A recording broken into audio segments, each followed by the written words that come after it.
आधे घंटे में खाली कराओ भैया, वरना जमीन के सामने कहा के बैठ जाऊंगा। अरे मैडम जी बैठ जाइए। और दोस्तों, ये वही स्मृति ईरानी जी हैं जो महिलाओं के सम्मान में थी पहले आती और सिलेंडर का मुद्दा लेकर जोर जोर से थी चिल्लाती।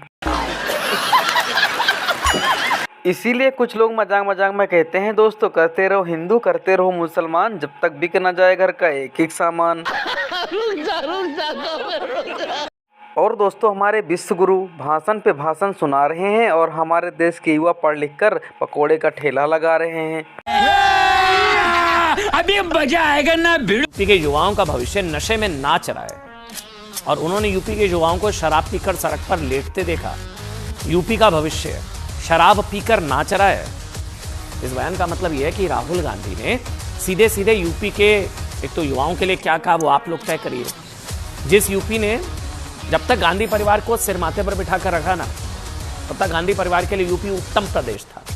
लेकिन जैसे सोनिया गांधी जी ने रायबरेली सीट छोड़ी, अमेठी से राहुल जी को वायनाड जाना पड़ा। अब राहुल गांधी को उसी उत्तर प्रदेश का युवा शराबी दिखने लगा है। यूपी में कांग्रेस का कोई भविष्य नहीं है। कैसे? नहीं सारुण के यहाँ कुछ तो गड़बड़ है, जरूर कोई ना कोई गड़बड़। मैं आपको कहना चाहता हूं कि हमारी सरकार को 2 महीने हुए हैं और 2 महीने के अंदर जो हमने संकल्प पत्र में जो वायदे किए थे, हमने उन वायदों को पूरा करना प्रारंभ कर दिया है। आपने देखा होगा कि हमने वायदा किया था कि हम रसोई गैस का सिलेंडर 450 रुपए में देंगे। हमारी 15 दिसंबर को सरकार बनी थी, 25 दिसंबर को हमने ये फैसला लिया था और 1 जनवरी से 450 रुपए में सिलेंडर देना हमने प्रारंभ कर दिया, जिसका फायदा राजस्थान के लगभग 74 लाख महिलाओं को यह फायदा मिलने वाला है। यही नहीं मित्रों, हमने कहा था कि किसान सम्मान निधि 6,000 से बढ़ा करके 12,000 की जाएगी।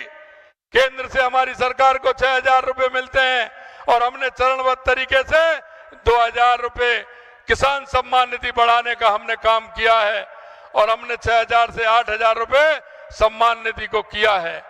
यही नहीं मित्रों, हमने कहा था कि हम किसानों की एमएसपी का दाम बढ़ाएंगे गेहूं का, और हमने 2275 से 125 रुपए बढ़ा करके किसानों की गेहूं की एमएसपी का दाम 2400 रुपए करने का काम हमने किया है। साथियों, अभी कुछ दिन पहले हमारी सरकार को किसानों के मसीहा चौधरी चरण सिंह जी को भारत रत्न देने का सौभाग्य मिला। उत्तर प्रदेश की धरती के बेटे चौधरी साहब का सम्मान करना देश के करोड़ों मजदूर, देश के करोड़ों किसानों का सम्मान है। लेकिन दुर्भाग्य से ये बात कांग्रेस और उसके सहयोगियों को समझ में नहीं आती। आपने देखा होगा कि जब चौधरी चरण सिंह जी के बारे में संसद में बात हो रही थी तो कैसे कांग्रेस के लोगों ने चौधरी साहब के बारे में बोलना तक मुश्किल कर दिया था। कांग्रेस के लोग भारत रत्न पर एक ही परिवार का हक समझते थे, इसलिए कांग्रेस ने दशकों तक बाबा साहब आंबेडकर को भी भारत रत्न नहीं दिया। ये लोग अपने ही परिवार के लोगों को भारत रत्न देते रहे। दरअसल कांग्रेस गरीब, दलित, पिछड़े, किसान, मजदूर का सम्मान करना ही नहीं चाहती। ये उनकी सोच में नहीं है। चौधरी चरण सिंह जी के जीवन काल में भी कांग्रेस ने उनसे सौदेबाजी की बहुत कोशिश की थी। चौधरी साहब ने पीएम की कुर्सी को त्याग दिया पर अपने उसूलों से समझौता नहीं किया। उनको राजनीतिक सौदाबाजी से नफरत थी। लेकिन दुख की बात है कि उनका नाम लेकर राजनीति करने वाले उत्तर प्रदेश के तमाम दलों ने चौधरी साहब की बात को नहीं माना।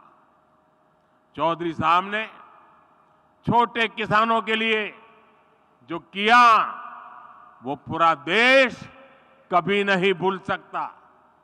आज चौधरी साहब से प्रेरणा लेकर हम देश के किसानों को निरंतर सशक्त कर रहे हैं।